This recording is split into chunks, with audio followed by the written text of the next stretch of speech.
Mr. President, Senator from Montana. I would ask that the quorum call be eviscerated. We're not in a quorum call Well, we're not in a quorum call to eviscerate Senator from. Thanks for helping me out, Mr. President. So I'm going to start by saying that being 68 years of age, I oftentimes do things that may not be the smartest. And one of the things I did yesterday was play basketball due to the influence of my bald-headed chief of staff, Dylan Lazovich, and my legislative director, Justin Folsom, who I have no comments for. And quite frankly, so if I shed a tear while I'm up here today, it won't be because I'm emotional, it's because my back is killing me right now, okay? Look, I've seen a number of these exit speeches. To be honest with you, they remind me of a bit of an obituary. And the truth is this is the end of this moment in time. This last 18 years that I've spent in the United States Senate. But the truth is there's been other periods of time very similar to that throughout my life. When I went to high school, grade school and high school and college, for example, about an 18-year period. When that time period was over with, we moved on. My wife Sharon and I cut meat for almost exactly 18 years on the farm, a custom butcher shop. When we shut that down, when I got in the state legislature, that period of time in our lives was over. And now my time in the Senate is over. By the way, every one of those time periods were wrapped around by my family and I, Charlotte and I in particular, doing production agriculture on the family farm. Now, I will tell you that I expected to serve 12 years in this body when I got here. I jumped in feet first, but I realized in short order that this is a seniority-driven body, that the longer you're here, the more ability you have to get done for your state and your country. And I very much appreciate the time that Montanans have allowed me to serve as their representative in the United States Senate. In the end, I was able to chair two major committees that have an incredibly large, in fact, the biggest impact on our United States' budget. The Senate Appropriations Defense Committee, Subcommittee, and the Senate Veterans Affairs Committee. These are the two largest agencies from a funding standpoint in the United States Senate. In those committees in the United States Senate, as a whole, I've been able to do some good things, some long-lasting things for Montana and the United States of America. And I want to visit for a moment about why I was deemed one of the most effective senators by a nonpartisan group from a policy perspective. I am the product of my grandparents, Fred and Christine Pearson, both who were homesteaders in north central Montana. My grandfather, Fred Pearson, passed away when I was 6 years old, so my memories of him are dim. But I do remember him smoking cigars, white owls and Roytans, a family tradition. And I remember him being pretty deaf. In fact, as a young kid, probably 5 years old, I remember riding in his 53 Chevy pickup with a 235-6 in it, and the motor just screaming before he shifted gears, because he was deaf and hearing aids obviously didn't work so good in those years. He also was missing an index finger on his hand.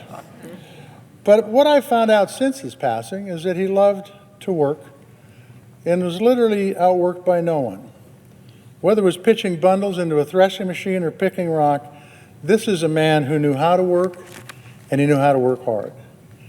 Then there was my grandmother, Christine Pearson, who immigrated from Sweden to this country when she was 16 years of age and never went back to Sweden. She passed when I was 16 years old. My memories are clear of her. She believed in strong public education. In fact, all three of her daughters were teachers.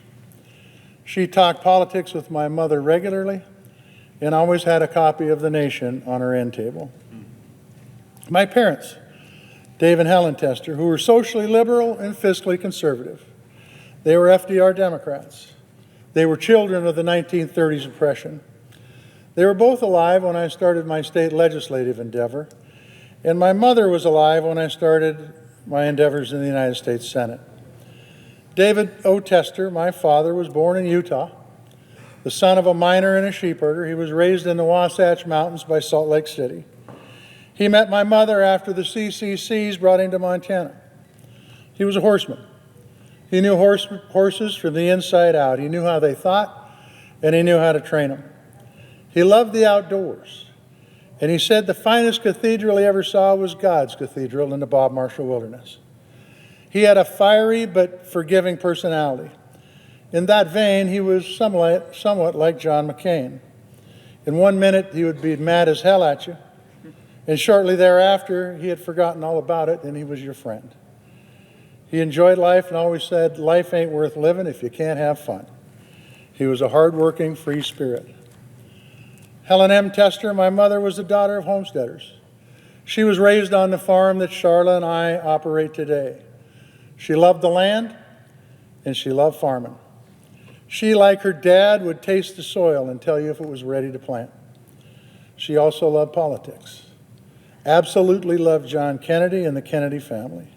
In fact, she was here for my first swearing in and said it was the greatest day of her life. Of course, she was proud of my swearing in, but she also got to meet Ted and Ethel Kennedy. She was proud of her 3 boys and took a backseat to no one when it came to being smart and savvy. She also believed strongly in public education. So what did these ancestors instill in me? They instilled Montana values, like telling the truth, like the word is your bond, like your handshake means something, and that you respect people and absolutely never sass your elders. But most importantly, they taught me that hard work creates luck, and hard work is essential for success. And finally, from a governmental ag perspective, they told me don't depend on farm subsidies to cash flow the farm, and don't borrow money. If you don't have the money, don't buy it. My 2 older brothers, and I emphasize older, Dave and Bob. Dave is a retired veterinarian. Bob is a retired chief master sergeant. They've taught me by example to always work to make your community a better place. They both, by the way, are political animals, even though most of the time they don't care to admit it. My wife, Charla, of 47 years, my soulmate, put up with me, kept me grounded, whether it was teaching or processing meat or farming. We took the farm over when I was 21 years of age and Charla was 19.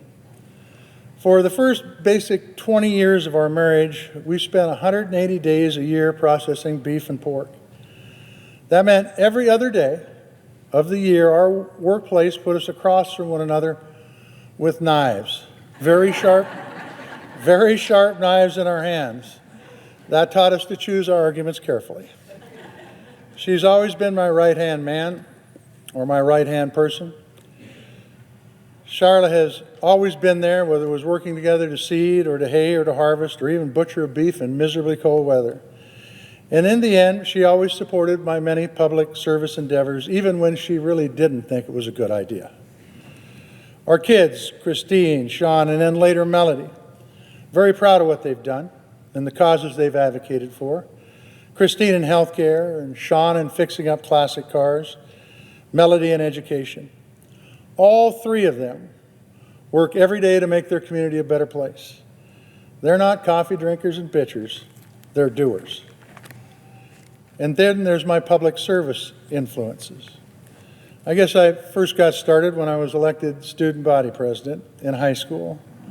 Then after college, I spent the next 20 years doing community service before I got elected to the state legislature. Those boards included the Soil Conservation Board in Big Sandy, the Big Sandy School Board, which was the hardest public service job I ever had, the Choteau County Farm Service Agency, the Executive Board of the International Organic Certification Association, and then the Montana State Legislature, which was the funnest job I ever had.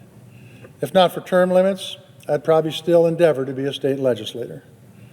I had my share of successes and failures, but all these commitments taught me, most importantly, that you have 2 ears and you have 1 mouth, acting accordingly.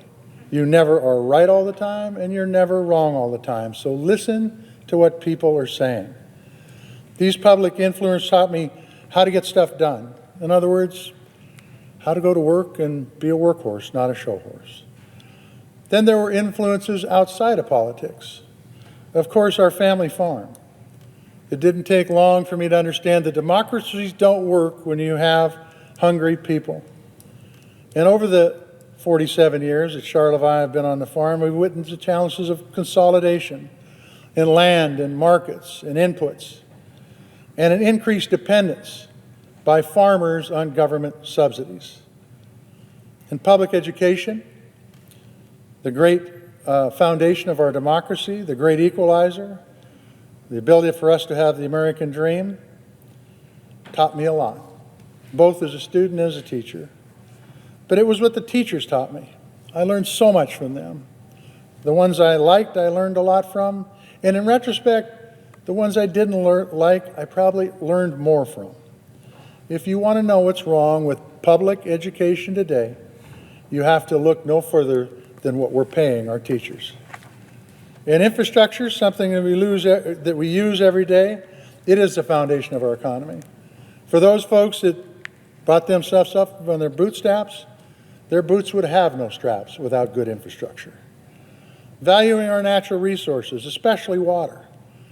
Water needs to be respected, not abused. The well on Charlotte and my farm is 450 feet deep, and it's salt water. It's not drinkable. So good water is scarce, so we ought to work to protect it because water is life. The importance of a strong, accountable military and the folks who serve to deter our enemies. I was a first grader during the Cuban Missile Crisis. I remember the teacher talking about the bomb shelters and where they were, and instructing us to get under our desk if we were attacked. As a 6-year-old kid, that kind of stuff stays with you. And then there was influence from the folks, the giants that I served with. Of course, Robert C. Byrd, who always called me the mountain man. Now, Robert C. Byrd was not at the top of his game when I came here, but he was still pretty damn good, I will tell you that, and did some amazing things during the years I served with him. There was Teddy Kennedy, the perpetual worker, the guy who went to Montana to campaign for John Kennedy, and during the bucking horse sale in Miles City walked up to the crow's nest and said, "Could you announce that I'm here and that John Kennedy's running for president?" The announcer said, "The only way we get the name Kennedy announced here is if you get on the back of one of those horses." And he did it. Danny Inouye, true American hero. I can't say enough about this dude. He was the best. And I got to play taps at his funeral at the Punch Bowl, something that I will never forget as long as I'm alive. Johnny Isakson, the senator from Georgia, the Vets chair, a more quality man you'll never, ever meet. This guy had my back, even when times were tough. He didn't go run to the press and trash me. He had my back, and he explained what was going on. I will be eternally grateful to Johnny Isakson. Richard Shelby, the character, the approach chair who understood how to get things done in the United States Senate. An amazing guy, and when he talked with that southern drawl, it was good that you paid attention because he had information to relay that would be helpful. And then finally, Jay Rockefeller, the man who stood at this desk right here, who the first time I saw him when I got to Washington, D.C., walked up to me, big man, put his arm around me. I felt like a midget. And he said, "You know, John, we started out in different spots, but we ended up in the same place." No truer statement could ever be said. Which leads me to some of my accomplishments. Veterans mileage reimbursement was the first bill of significance that I got passed, and I got passed because Robert C. Byrd helped me get it passed. And every disabled veteran in this country got a benefit from that mileage reimbursement that was long overdue to be increased. And then we did other bills in the veterans space. John Scott Hannon mental health care bill, absolutely critically important for our veterans. The Deborah Sansom women health care bill, the largest growing group of people in our VA is women. Getting that done was important. And the last major VA bill, and we had many in between, was the PACT Act. Veterans, veterans, veterans. They all got together. They made this the highest priority. Some of you can remember the veterans being on the swamp in July, hotter than hot. And we got it passed because of their influence. Democracy worked. This has resulted in 1 million Americans and 35,000 Montanans being screened. In the area of conservation, you know, I believe in gold mining, but mining gold on the doorstep of Yellowstone National Park isn't the place to do it. There was a proposal to do that. We got it stopped. And we also got the Rocky Mountain Front and the North Fork watershed protected for generations. And we got the Land and Water Conservation Fund fully funded, our best conservation tool in this country. In banking, for community banks and credit unions, access to capital for rural America is critically important, and they're the ones that do it. We got the regulations to fit the risk. In infrastructure, it's been talked about by a number of times, by a number of people who are no longer going to be in this body next year. But I got to serve with 10 senators. Some I knew pretty well, others I didn't know that well. And I can tell you, after those negotiations for the infrastructure bill, which resulted in the largest investment in infrastructure since the year I was born, in the middle of the Eisenhower administration, you wouldn't have known which one of us was a Democrat and which one of us was a Republican. I remember arguing with Warner and Shaheen and agreeing with Cassidy and Romney. I mean, I'm telling you, when we got done, we had turned everything inside out and upside down, and it ended up with roads and bridges and water and broadband, electric transmission, rails, the list goes on. It was an incredible experience, opportunity, and something that I will cherish after I leave this body. There was a CHIPS and Science Act. You know, we've been outsourcing jobs forever, but we finally passed a bill to start bringing those jobs back home. That's what the CHIPS and Science Act did. And it was also a result in a tech hub for Montana, which will allow our private sector and our university system in Montana to be an important leader when it comes to tech. And for our Native Americans, and we cannot forget about our Native Americans, we have trust responsibilities to them that are exclusive to them. So when it came to water settlements and health care and law enforcement and sovereignty and self-determination, I made it a high priority. And also we ended up getting the Little Shell tribe recognized, something that they had worked on for literally generation after generation after generation.